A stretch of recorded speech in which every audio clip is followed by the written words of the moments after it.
We want to thank everyone for being here. We're very excited about all the learning that we will do during this community webinar.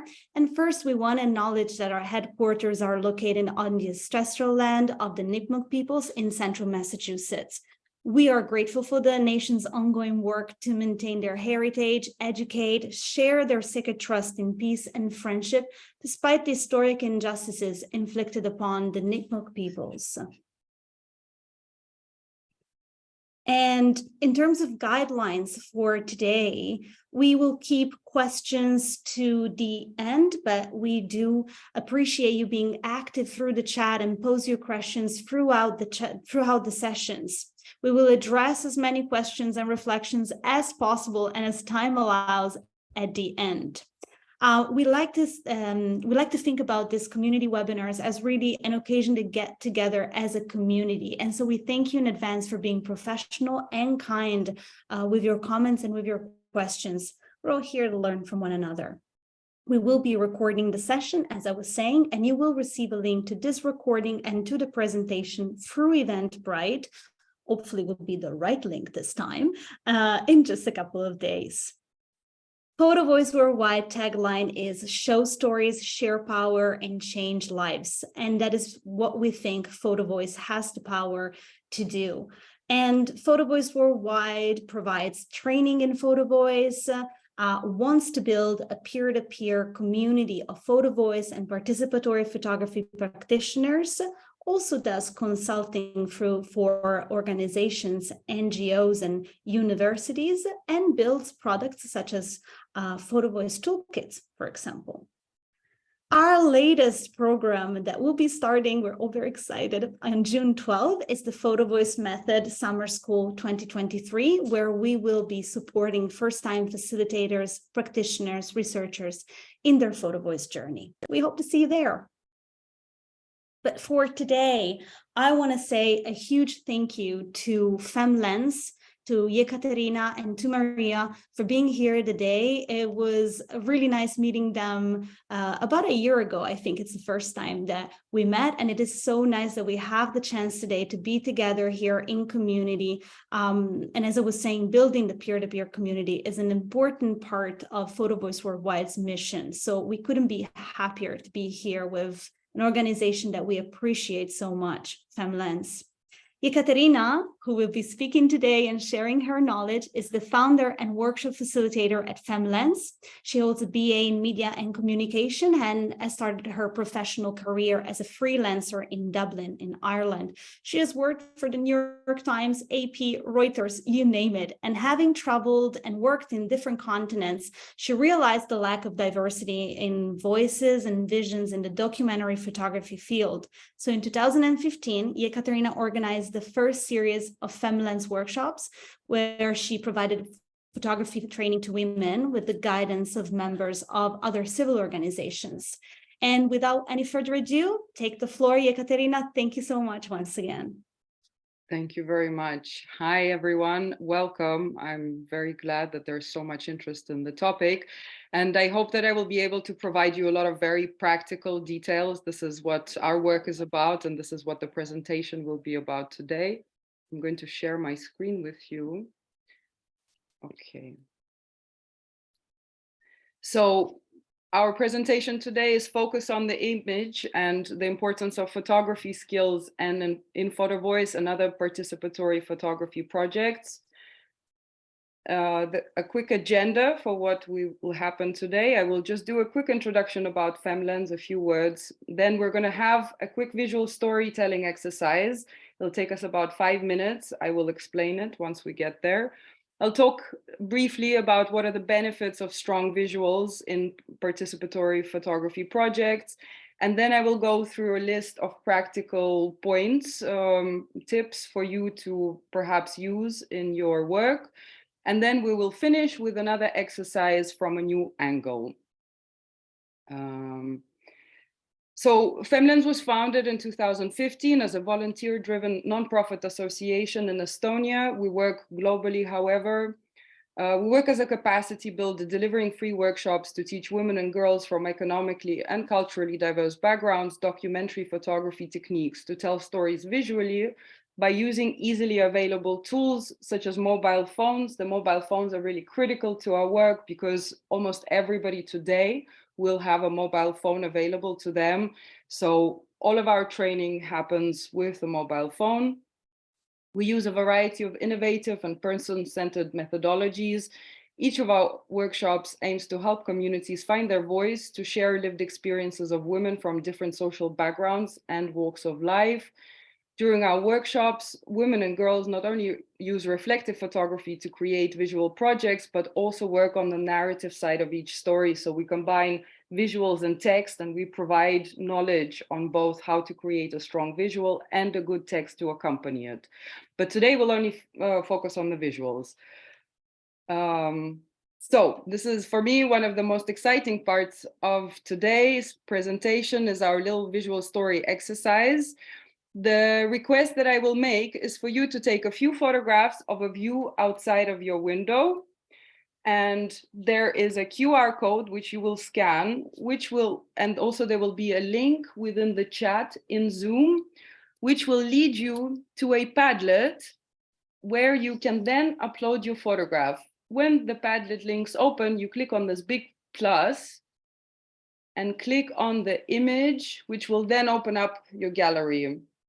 So you will have 5 minutes. If you need less time, you are welcome to use less time. I will put a timer on, basically 2-3 minutes to take a photo, 2-3 minutes to upload the photograph. When you come back, I will explain what happens next. So please, if any questions about how to use the link or Padlet, and the exercise is just the view from your window. I will monitor the chat. The Padlet link is in the chat right now.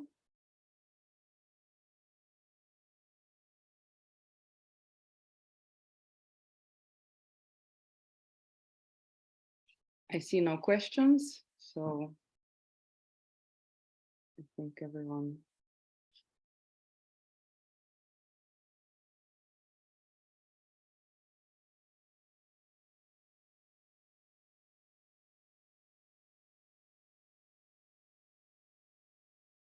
Okay, we have about 4 minutes left.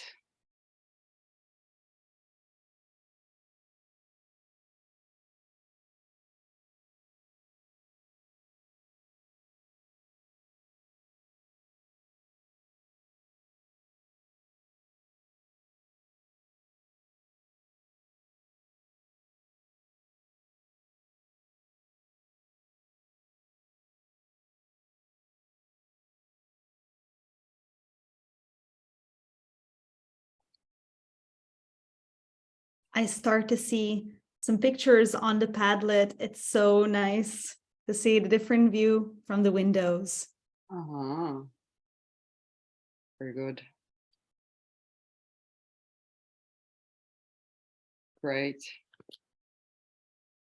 Thank you, everyone. Okay, 3 minutes to go.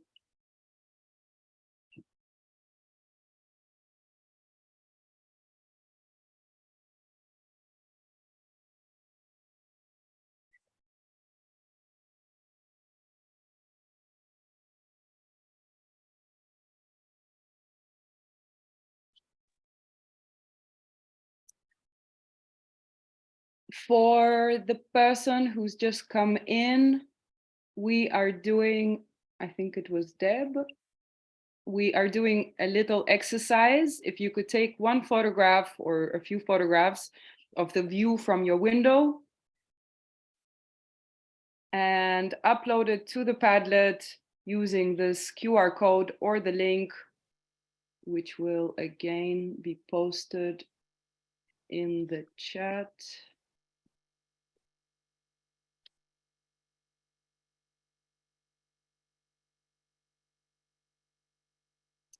Okay, 2 minutes to go.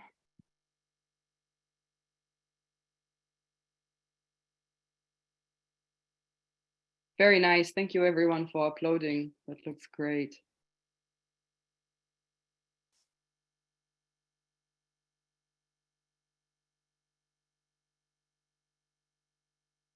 We have more people coming in.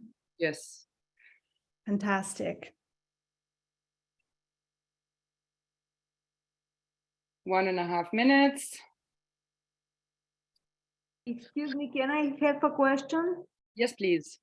I have the photo on my mobile phone, but I'm Yes. in front of the laptop. How to upload it? Just open your camera and point it at the QR code on the screen. You see this black box, QR code? And this will give you a link how to upload it.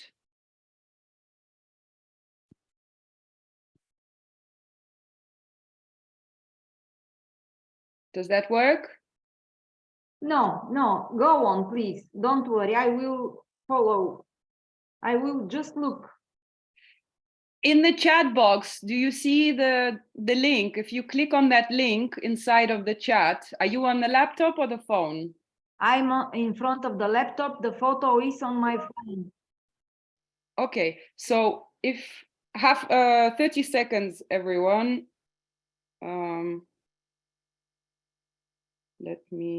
So can you open your camera on your telephone? Yes, it is ready for pictures, for example.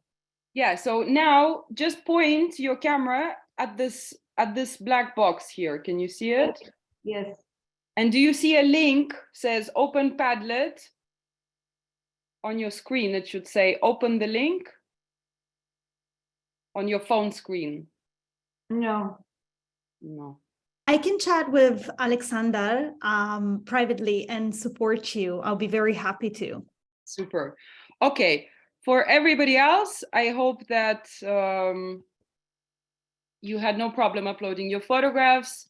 And thank you to everyone who did. So these photographs, we're going to come back at the end to do another go at it after you receive the practical information. So just to start in terms of what are the benefits of strong visuals.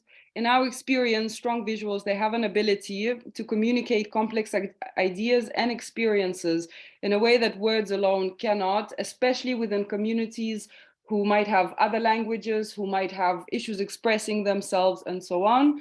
So while words are powerful, they can sometimes fall short in capturing the depth and nuances of human experiences. So by harnessing the power of strong visuals and photo voice projects, practitioners can tap into the innate ability of visuals to communicate complex ideas and experiences. The visual medium enhances emotional connections, provides rich context, invites interpretation, and engages multiple senses, enabling a more profound understanding and empathy towards the stories being shared. I just want to mention all of the photographs you see in the presentations. These are all photos made by our workshop participants, most of whom do not have any background in photography when they start with us. So, for me, there are four main elements of why strong visuals are important in any visual project. So number one, of course, is challenging stereotypes. Strong visuals can grab the attentions of viewers and show them a new experience or a new way of seeing something about something that the viewers thought they knew already. So this can challenge stereotypes. The public's experience and knowledge of the world can thus be enriched with a single image or a photo story. The visual enrichment is important because emphasizing visual depth and quality in participatory photography project challenges the notion of who is the photographer and who is photographed, who gets to see that way, you know, the good way, the high quality way, and who gets to be seen, who presents and who gets to be presented. So by allowing multiple perspectives and multiple visions of the world, I think that our visual world gets enriched. The third element is the lasting effect of higher quality images. So with the massive photographs created daily, most of them have a lifespan of a few minutes, if lucky, and hours at best. You know, Instagram culture and Snapchat, where images disappear, are really there just for mass consumption. However, contributing to the creation of stronger visual literacy and images allows for a longer lifespan beyond a single use, which is respectful to the medium, respectful to the viewers, and of course the creators. To us, for people we engage in our workshops, we want that their work stands out and that it has a further life beyond single use. And finally, advocacy. Images have been used in many different ways as evidence of human rights abuses, as celebrations of culture and history. And we believe that they should be as strong and as high quality as the rest of the work that they might accompany, whether it's text or graphics or evidence provided or, testimonials and so on. So it's they should be an equal part of any advocacy campaign or any other project. So from here, I will go into, I think, 7 tips on how to reach these effects, and what I think is, the easiest and the most valuable to emphasize in the generally short time that we all have to do our workshops or our trainings. So of course, in photography, I say that light is the most important thing after the subject of the photographs, of the projects, of the stories.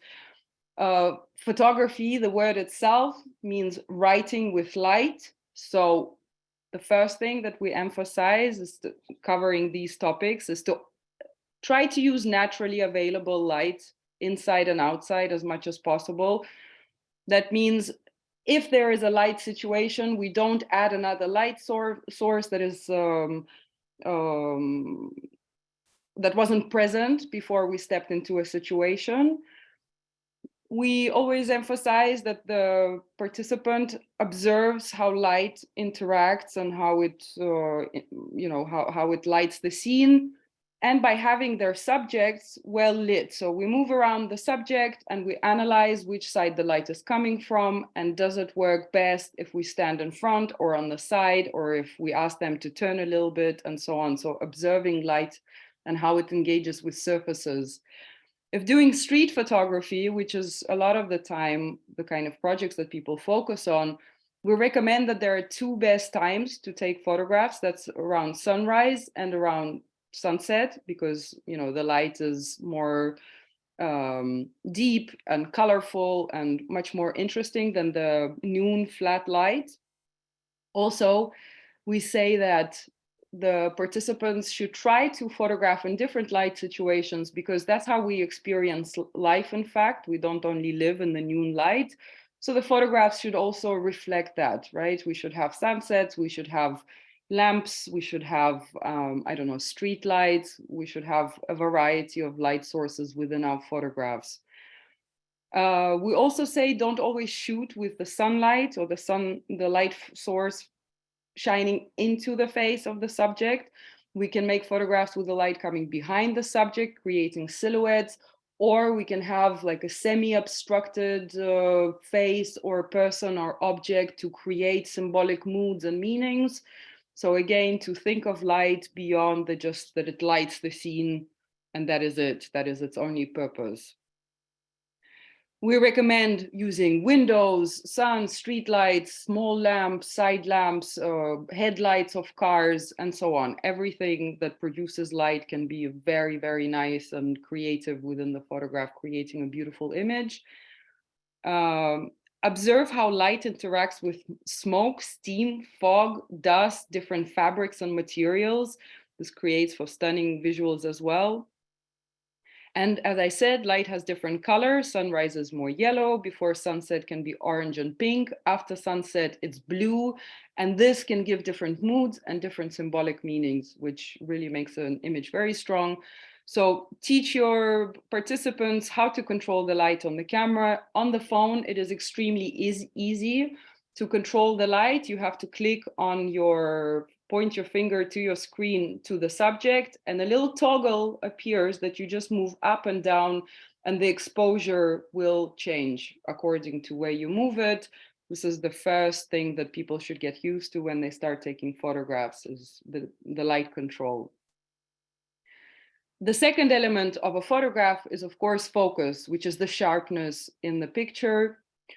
The focus can be on the main subject of the photograph, and usually in a close-up portrait, it should be on the eyes, but it doesn't always have to be that way. So photos can be arranged in such a way that you have an object in the front, what we call the foreground, and the person in the back, the background. And by focusing on the object in front, as I have in this photograph, you can tell a story that you can build a kind of relationship, a symbolic relationship, that this belongs to the person.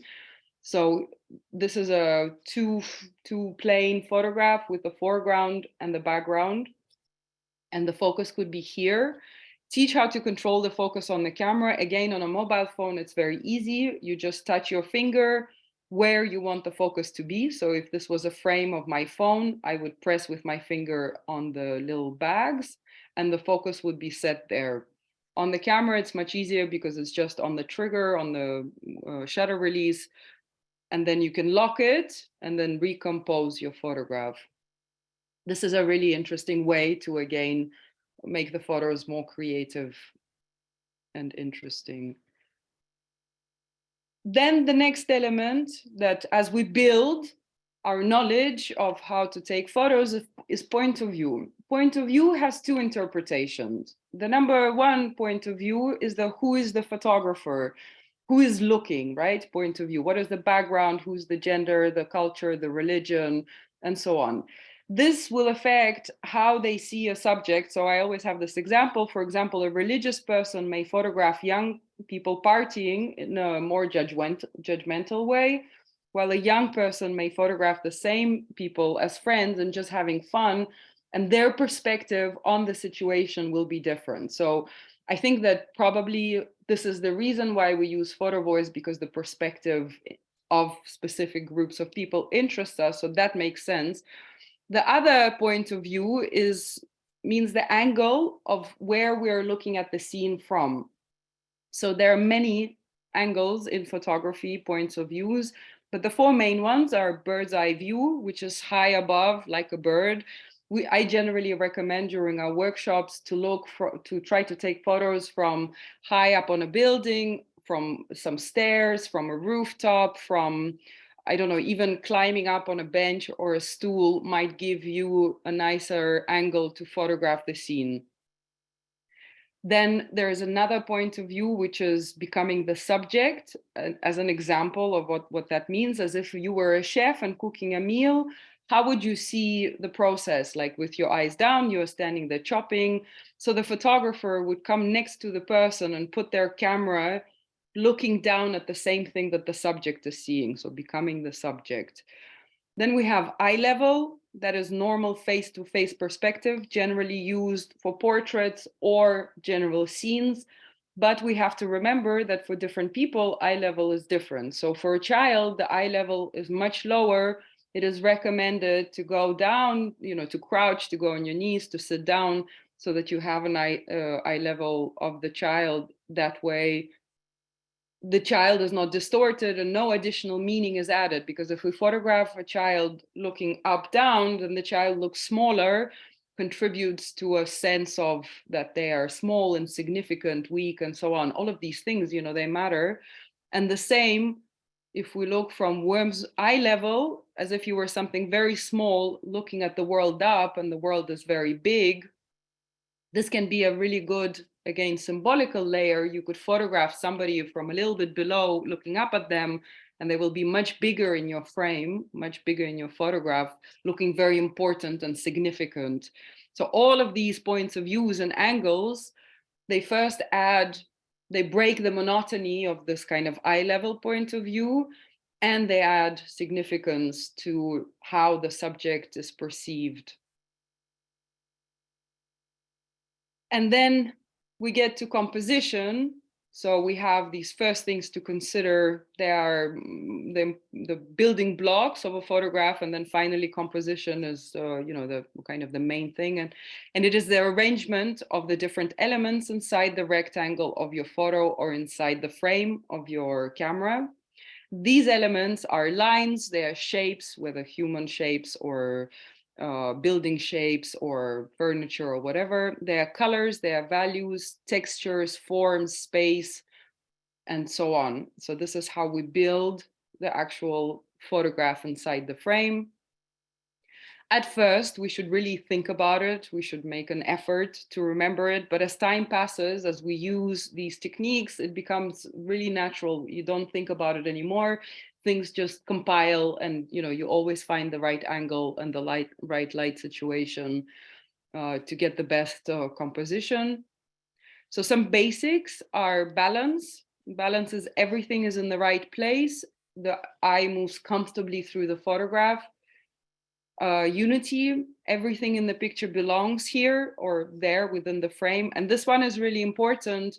If you think about the edges, oftentimes there'll be like a piece of rubbish sticking out at the edge, or there might be an edge of a car riding out of the frame that wasn't really meant to be in the photograph. So we always say just, take one photo and a second one and a third one, and then look back at your photographs and make sure that you're happy that everything that's in it is everything you want.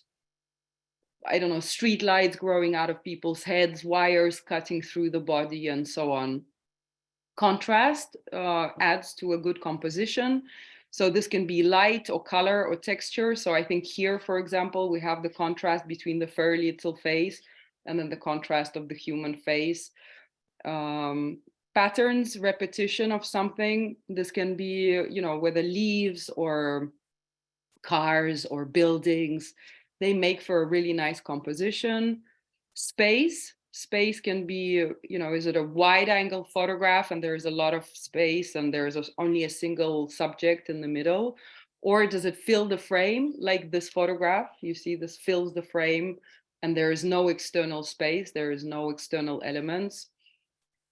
And then proportion is another thing to consider within the composition of a photograph, the size of subjects and elements and their relationship. So for example, a mother and a child, the proportions will be very different. The child will look small, the mother will look big.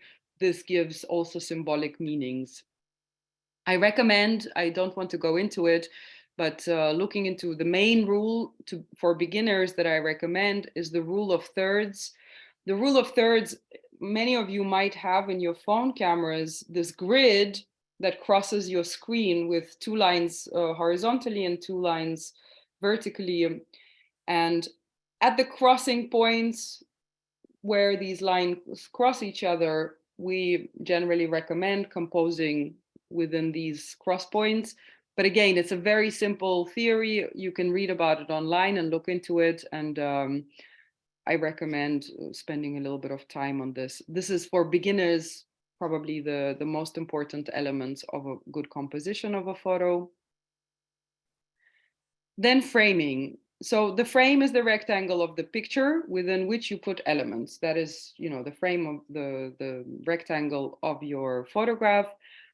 It can help you create context about your subject's life or environment. It can give your photos a 3-dimensional feel as you look through the photograph. It can lead the eye to the main element of the photo. And you can use frames from things in the world. So as in this photograph, this doorway is a frame within a frame. These can be bushes, they can be holes in walls, they can be keyholes, they can be window frames, they can be curtains, can be absolutely anything. And again, it just adds both context and a nice visual element to the photograph. Because, if this lady was standing just along the white wall, the photograph would have been a lot more flat and would lack in information and just visual interest. And then depth. So depth in a photograph is built with a foreground, middle ground, and background, as I already mentioned. There are multiple ways to create a composition. So you can have a flat photo with just the foreground, which when the frame is filled with a single object, and there's nothing wrong with that. But again, if we have a multiple of photographs, we don't want them all to be the same. So we should be conscious that some of our photos will just have the foreground, some might have foreground and middle ground, and then others might have foreground, middle ground, and background. The foreground is that which is closest to you. So right here, it's this person writing. That which you could feel as though you could touch it because it's so close. The middle ground is what is slightly further away. Yeah, it's in the middle of the frame. And the background is that which is far away. If you want to add more depth to a photo, a simple technique is focusing on what is furthest away. This is again going back to the focus that I spoke at the beginning about, and trying to get things in the foreground intentionally out of focus. That way it feels like really, you know, when you stand too close and you to something and you cannot focus your eyes, when we look at photos, we have that same feeling as though that scene is alive in front of us. It's a really good technique, and again, adds interest to photos. And finally, as a final tip, and of course, I'm sure most of you know this, is trying to capture emotions with our photographs, because a lot of the time we have people in the photos, you know, we can have happiness, but we can use symbology, not only the obvious elements that, you know, so happiness is laughter, smiling, but it can also be movement and blur that can be achieved with the camera. Sad can be gestures, but it can also be shadows and contrast, obscuring faces. You know, it can be hard contrast between light and dark. Angry can be different colors of the light that the person is present in, and it can also be movement, but it can be a different kind of movement from the happy. So thinking about emotions not in the obvious way, but in how they can be translated symbolically, again, makes the photographs more interesting. And that is it in terms of my tips and presentation. So based on what we've just covered, the 7 main tips, I would like that you would again go back to your window and experiment with framing, use natural light, use the toggle to control the light and make the photograph either lighter or darker, find a colorful light source or something that will make the photograph, the same scene perhaps that you've just photographed, a little bit more different. You can take 3 to 5 photos, you can upload 1 or more if you like, and upload it back to that same Padlet. And if you could group it with your images, so the previous image that you took and now the new ones that you will upload, so that we can see the difference between the previous photo and the new photo. And that will take another 5 minutes, if you will, starting now.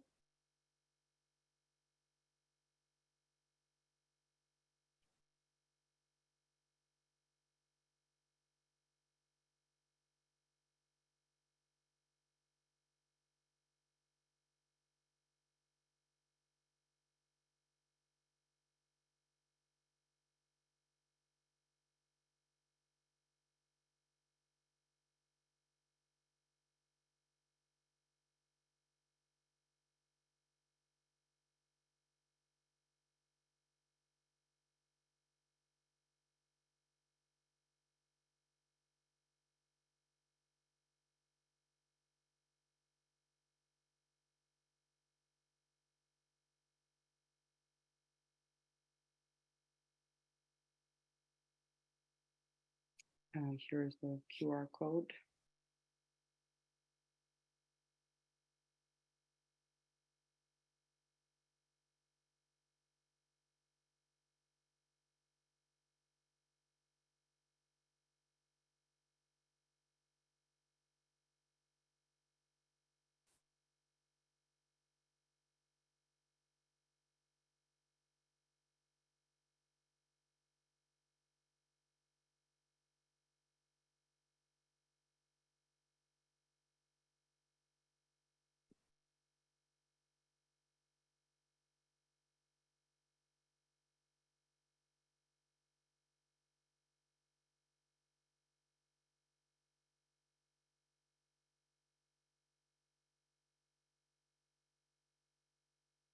I like this one. This one already, somebody had used the framing, frame within a frame.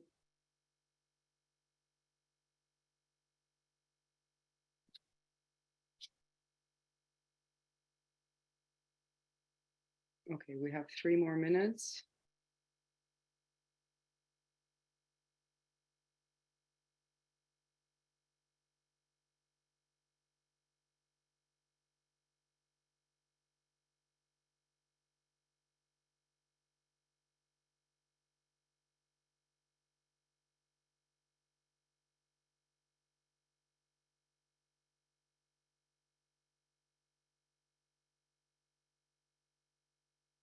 Mhm.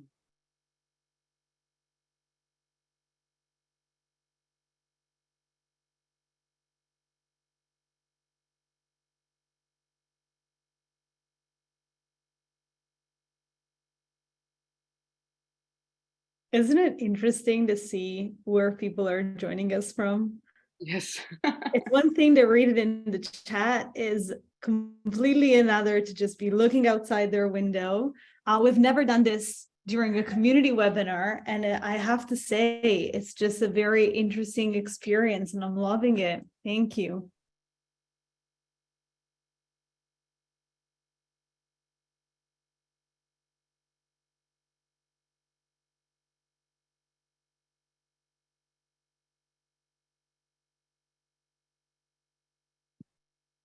While some folks might already have uploaded their photo, we do encourage that you start asking your questions in the chat. At the end of the session, Yekaterina will be addressing as many as time allows. We're going to be finishing up 10 past the hour, just to make up for the time during which we had the glitch with the link. So thanks, everyone. Okay, so 1 more minute to finish up. If everyone thinks that they're done, you could maybe give us a thumbs up and we'll just move on. But yeah, I would love to hear if you think that your perspective of how you took the photos has changed. If there was something that nice. Okay, the first two together, I can see a really good difference.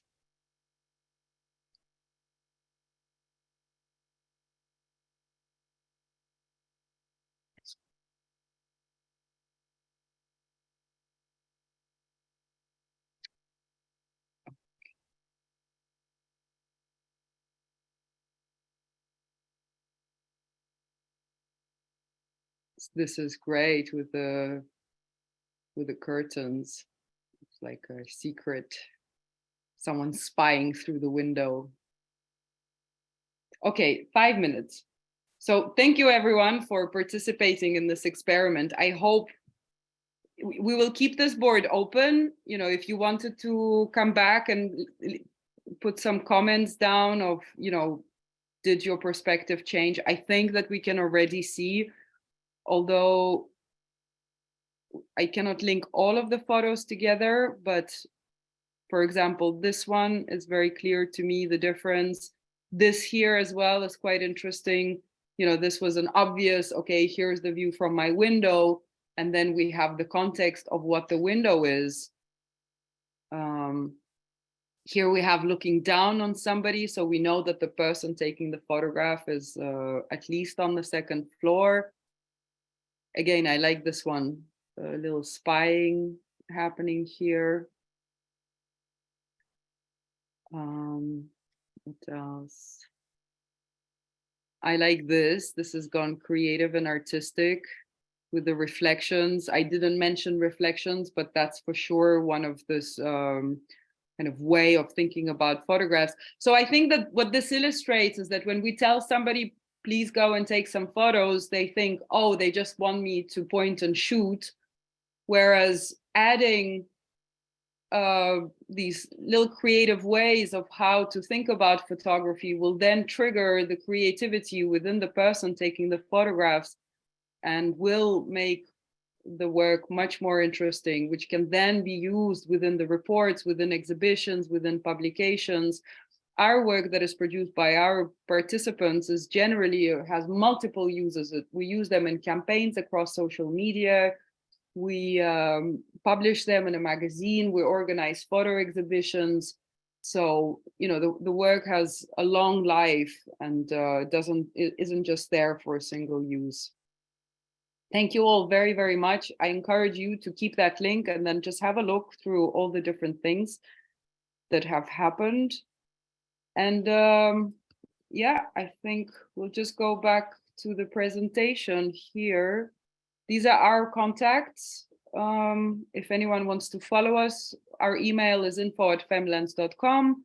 Our website is femland.com, and all of our social media is femlands.com. On Instagram specifically, we do a lot of tips and all kinds of discussions around photography and ethics and technical sides. So please feel free to follow. There's a lot to learn, and there's a big archive of posts that is already available.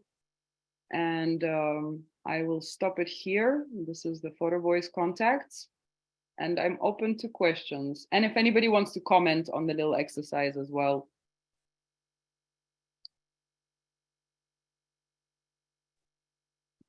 Thank you so much, Yekaterina. While we get some more questions going in the chat. Oh, nice to see some people with the camera on. Get to see you in person. Great. So let's go for the first question that it's already in the chat that comes from Laura. So she was asking you, do you ever worry or feel concerned about how outside audience might perceive a photo? And does that mean that you do not include it, for example, in, I would say probably Laura means in an exhibition or publication, correct? Thank you for this question. That's a great question. So in our practice, our participants take a lot of photographs, and because generally we work on the photo story, in the end, a lot of images are left out. But I cannot think of an experience where we left it out because we thought that it would be perceived wrong.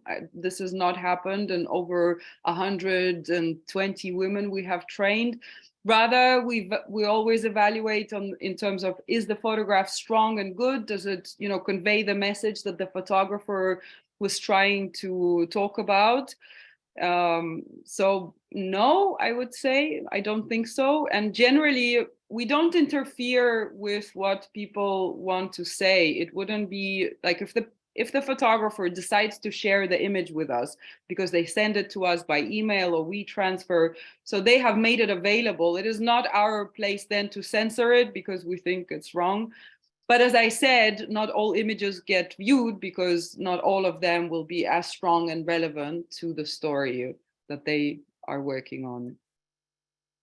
I hope that answers the question. Yes, thank you very much. I think it was very interesting to do the practice of the before and after, and would like to hear some comments on that as well. Some people saying it changed their perspective changed because they were on a bus and then they were home, for example. Yes. For some people, it was about it was dark and I was getting to do the shots in very, very different ways. And then we also had a comment that would be interesting to address, actually. Lori was saying that the text was blocking the images. So everyone has different perspective on this. What is your perspective on it? And maybe was it done because of the presentation, or is this a usual practice for you? Sorry, I saw that and I don't know if I understand the question. What does it mean? The text is blocking the images within the presentation?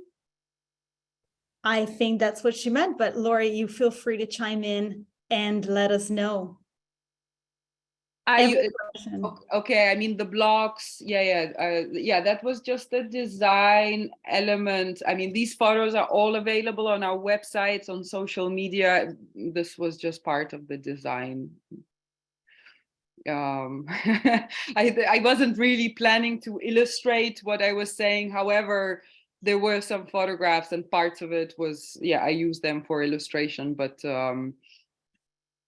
today there was not the plan to illustrate everything I described because that's the longer workshops that we do with a lot more illustration and a lot more examples. Sorry about that. I didn't consider that it might be useful.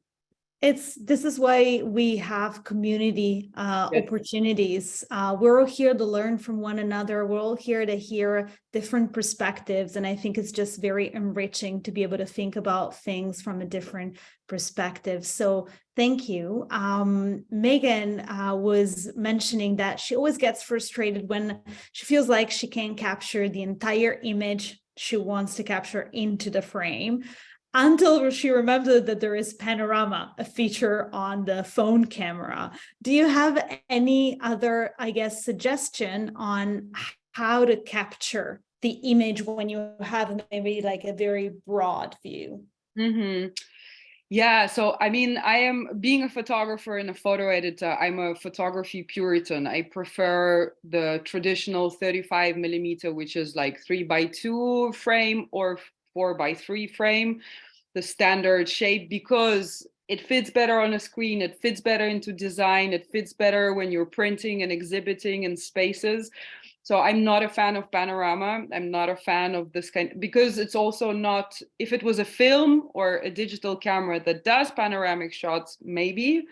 But in general, if you need, if there is a shot and you feel like it's not fitting into it, generally either your lens is not wide enough. So, okay, this we get into the technical aspect of the different kind of gear that there is. Maybe it's about taking a step back to let more into the frame. Maybe it's about sitting down and, you know, when you change your physical presence in a space, it can help you to actually get more into the frame.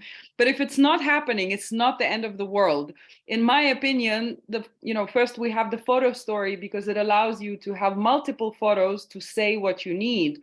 So the single photo doesn't need to have all the elements and all the messages. That's why we work on stories. It's so much better. It gives you so much more information. So don't get frustrated. If something doesn't work out, something better is coming along. You know, it's coming.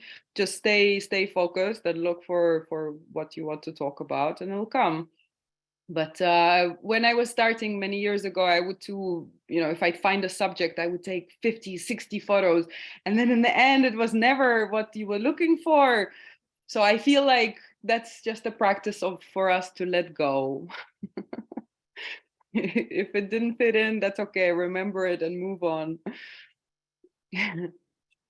That's really interesting. And it ties with what it's going on in the chat with what has been discussed of also, facilitating participatory photography workshops or photo voice means that people are going to be trying to convey their message within maybe even just one photo.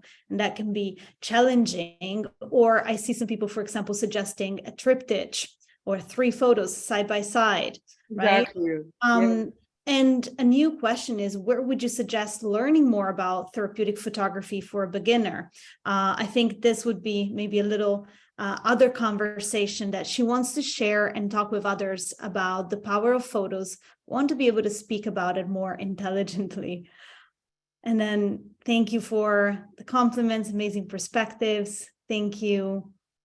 Laura was suggesting, reminds me of picking details when telling a story and thinking of the details that will appeal to the audience. So in your practice, in your groups, how do you usually facilitate the skills? Do you have like a set training? Do you adjust each time? How do you go about your practice with participants? So yes and no. And actually there was somebody, I think, following up on a question, if an image is not good enough, is there an opportunity to retake it? And yes, so our workshops, they're generally a minimum of 4 sessions with quite a bit of time between the second, the third, and the fourth session so that the homework and the photo taking continues. And then we have review sessions every time at the start of the new workshop. And this is important because, yes, we get to discuss, okay, this image, let's say it has the light, but it doesn't have the composition. How do we fix that? Can you go back to that subject or the person that you were photographing, to that scene, to that place, and try to do it again, but with the new knowledge? So very structured. Most of the time, I would say that I don't change very much, except for depending on the group we are working on, how much time we have with them. So we've had workshops that have lasted 2-3 months because I was based on the place where they were happening and they were interested to keep going. So then it's more like 8 sessions and 9 sessions and 10 sessions. It gets quite deep. We've also done 2 weekend sessions, and these are really fast. However, so the program gets chopped up and we rejiggle it, but still the results are there. So I think that we have a really good base of these practical skills. And then, of course, the first part of all of our workshops, which I don't know how much useful that is to the people present, but we do a history of photography.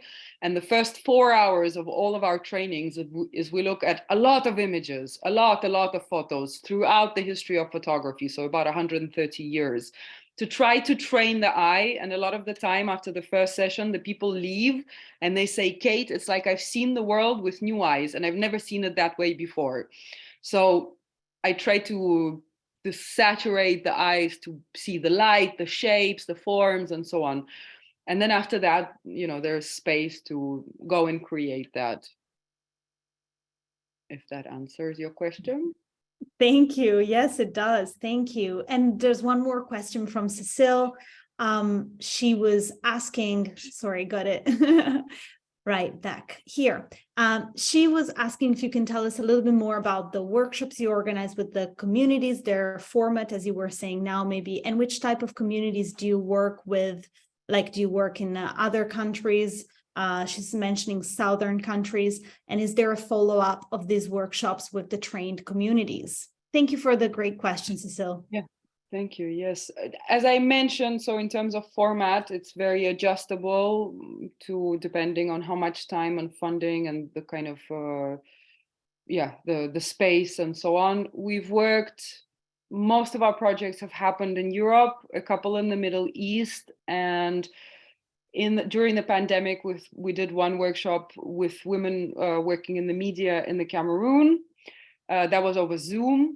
That was very interesting. The type of communities, so women, we generally choose the women we want to work with ourselves. So we've worked with single mothers, we've worked with women with physical disabilities, we've worked with refugee women. These are all communities, again, as I said at the beginning of the presentation, the stereotypes in the media and in the visual world are very, very strong. So I always think about what is a stereotype and how could we challenge that and who are the people being misrepresented. So that's one way of choosing, or maybe the main way of choosing. Or who do we lack information about? Who would we love to know about, but not, the information is not there, the photos are not there. It's who's not being represented. Now we have partnerships with different organizations. We've been around, as I said, since 2015, and we're moving into new areas. But like right now, we're doing a project with the European Network of Migrant Women on women's political participation as the European elections come. And we are helping them to create narratives around what are the barriers for women in politics, especially migrant women, who inspires them, so these images should then motivate communities to maybe look at politicians and candidates in a different way. So yeah, we do a variety of work and communities. The Southern countries, we would love to. Myself, I grew up in South Africa, in Johannesburg, but to say the truth, as I mentioned at the start, we're a volunteer-run organization. Somehow, funding is not so easy when you're trying to work with the most underrepresented. So the hardest work we've done is fundraising to do workshops with Palestinian women. We did crowdfunding. There are other projects which are a little bit easier to fund, but again, we don't want to shift away from our main mission. We don't want to live on funding, but then work with groups that we're not interested in. So hopefully one day in the future, we work more with the South. But for now, as I said, online has been an opportunity. But for example, one of our advisory board, she's in Zimbabwe, and I asked her if we should organize something online. And she said, it will not work here online. So, that's there's a difficulty there. And in terms of follow-up, so my opinion, there are multiple follow-ups. So it's not necessarily the training itself, which is a follow-up. We keep in touch with our participants. We create during the pandemic, and then for International Women's Day a couple of years ago, we've done community projects. So we reached out to all the women that have participated in our workshops, and we said, would you like to take some photos on this theme? And that was really nice, these two big community projects. We are doing a follow up as an upskilling workshop soon with an Irish organization that we've been working with for the last few years. It's in rural northwest Donegal region of Ireland. And we'll be doing more technical editing and software workshops. There's a really interested group, and we've been in touch with them for the last 2 years. So they said, yeah, we want some more, which is great. And then follow up again through exhibitions. So our exhibitions, they travel, the themes change, and we kind of arrange and rearrange the work to continue to try to present it, because it needs to kind of change and become suit a context, suit a place where it could happen. So yes, we never let go of anyone. We're always staying in contact. We have a Facebook group and WhatsApp chats and Signal chats and Telegram chats and so on. We try to stay in touch as much as possible. And our, as I said on our Instagram, all the tips that we do, this is a kind of daily follow-up as well. We have a Discord channel if anybody is interested to join it.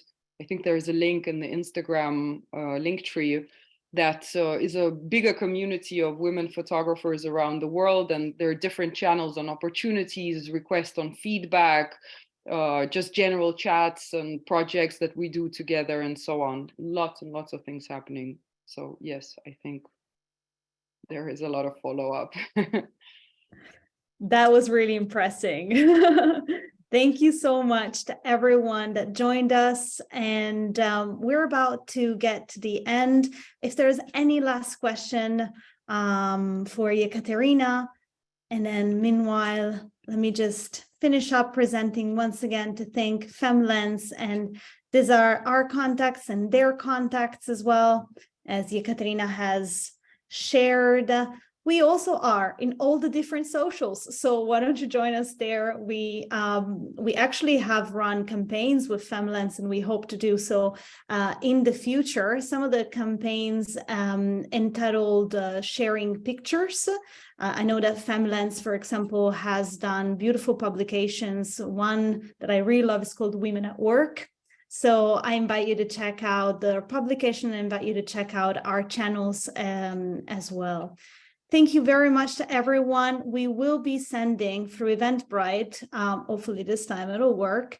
We will be sending the link to access the recording, the link to the Padlet, and a link to download the PDF of the slides you have seen today. Thanks once again to everybody. It's been a pleasure to be here in community with you all. And thank you once again, FemLens. Thank you, everyone. Bye.